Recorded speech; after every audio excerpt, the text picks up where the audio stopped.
channel. My name is Ya, and on this channel I make videos about natural hair care and also just some lifestyles tidbits. And so in today's video I'm just going to be showing you just 3 ways to kind of mask your old box braids. So I've had these in for about 5 weeks or so, and they're looking pretty old already, and it's probably because of my hair growth oil. I'll leave the links in the description bar, that way you can check those out.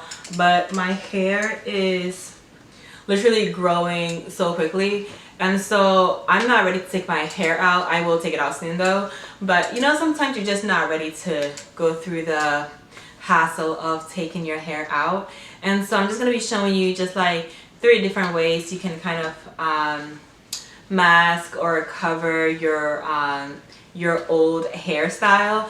And so I'm gonna go over just 3 styles or 3 ways that I like to use, just to make sure nobody's like seeing the roots and all that, like the rough edges, etc. And so that's just basically what this video is going to be about. So just cue in the music and the styles.